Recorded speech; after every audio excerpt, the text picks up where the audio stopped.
আসসালামু আলাইকুম। আল্লাহর রহমতে সবাই ভালো আছেন, সুস্থ আছেন। চাকরি প্রত্যাশীদের জন্য কিন্তু সুখবর।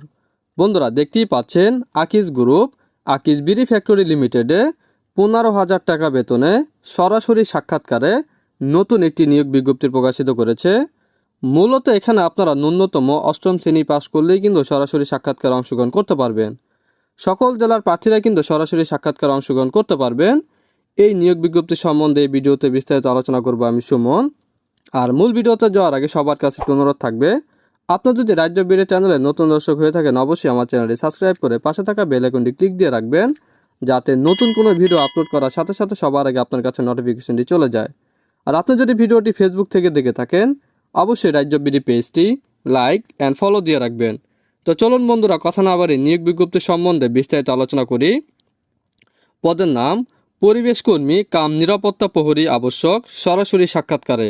শিক্ষাগত যোগ্যতার প্রয়োজন ন্যূনতম 8ম শ্রেণী পাস। উচ্চতা প্রয়োজন সর্বনিম্ন 5 ফুট 6 ইঞ্চি।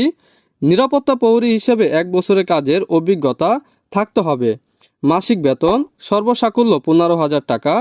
অন্যান্য সুযোগ সুবিধা উৎসব বোনাস, প্রভিডেন্ট ফান্ড, গ্র্যাজুয়েটি ও চিকিৎসা সেবা সুবিধা। বয়স সর্বোচ্চ 35 বছর। বাংলাদেশের যে কোনো স্থানে কাজ করার মানসিকতা থাকতে হবে।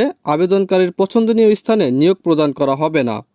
আগ্রহী প্রার্থীগণকে অবশ্যই 1 কপি পাসপোর্ট সাইজের রঙিন ছবি ও ফোন নাম্বার সহ পূর্ণ জীবন বৃত্তান্ত, জাতীয় পরিচয়পত্র বা জন্ম সনদ, অভিজ্ঞতা ও সকল শিক্ষাগত যোগ্যতা সনদপত্রের ফটোকপি সহ আগামী 16ই মে 2024 বৃহস্পতিবার সকাল 9টায় আদ্দিন উইমেন্স মেডিকেল কলেজ নিচতলা 2 বড় মগবাজার ঢাকা 1217-এ উপস্থিত থাকতে অনুরোধ করা হলো।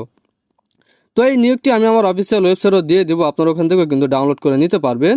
আর এই নিয়োগটি যদি কেউ না বুঝে থাকেন অবশ্যই কমেন্ট বক্সে জানিয়ে দিবেন, আমি আরও ভালোভাবে বুঝিয়ে দেওয়ার চেষ্টা করব। তো এই ছিল বন্ধুরা আকিজ গ্রুপের আকিজ বিড়ি ফ্যাক্টরি লিমিটেডের নতুন নিয়োগ বিজ্ঞপ্তি সম্বন্ধে বিস্তারিত আলোচনা। আসসালামু আলাইকুম।